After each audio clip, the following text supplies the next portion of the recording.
Įsivaizduok, buvau Kaukaze. Mačiau kalnus, kurių galvas glostė debesys. Mačiau ir išdidžius sniegynus, aukštai iškėlusius savo spindinčias karūnas virš visų debesų. Girdėjau kriokiant tereką, kurio vaga jau nebe vanduo, o putos teka ir griaudžia bei urzgia akmenis. Mačiau Elbrusą lyg didžiulį sniego debesį, baltos kalnų procesijos priešakyje. Mačiau Darjalo tarpeklį, saulei tekant tarp pilkai žalsvų ir rausvų laukinių fantastinių uolų. Ėjome tada pėsti ir tas kelias kaip sapnas liks atmintyje visą gyvenimą. Kelias ėjo Tereko pakrantę, o mes kopėme į Kazbeką, ten laikoma kalnų kunigaikščių. Brovėmės pro tokias pavojingas vietas, kad mano bendrakeleiviai blyško apsipildami šaltų prakaitų ir drebėjo visų kūnų. Na ir atsidūrėme ant Kazbeko ledyno, kur taip tylu, jog vos suplojus delnais atitrūksta uolų gabalėliai ir lekia į prarają. Debesis vaikštinėjo aplink mus ir iš ten išsiunčiau tau atviruką. Ar jį gavai? Rašo Čiurlionis broliui Povilui.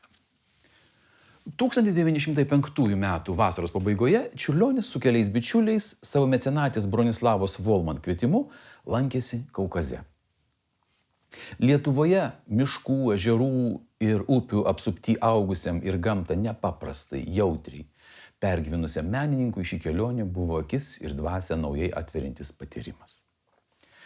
Po šios patirties Čiurlionio tapyboje regime pasikeitusi santykį su perspektyva. Paveiksluose atsiveria naujos plačios erdvės ir gelmės.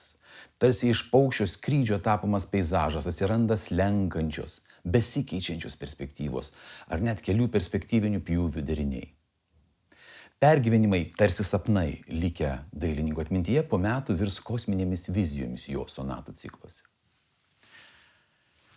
O štai ar kalnų aukštybės ir reginių platybės randa atgarsį Čiurlionio muzikoje?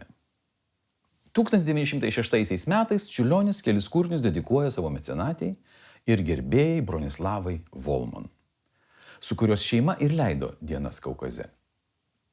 Viena šių dedikacijų pavadinta prisiminimu, kita ekspromtu. Abiejose kūriniuose Čiurlionis siekia klausytoją pakelti į svaiginantį aukštį ir atverti neaprėpiamas platybės. Gal tai kelionės muzikiniai prisiminimai, kuriais kompozitorius dėkoja savo geradariai. Pagrosiu jums šios du kūrinius, bet prieš tai dar išgirsite diptiką arba du preliudus, taip pat sukurtus 1906 metų vasaros pradžioje. Šiuose kūriniuose Čiurlionis toliau plėtoja savo unikalų metodą. Kūrinius apjungia trumpesnėmis ar ilgesnėmis nesikeičiančiomis melodinėmis linijomis arba ostinatais. Šį kartą kompozitorius panaudoja tarsi atspindžio danguje principą.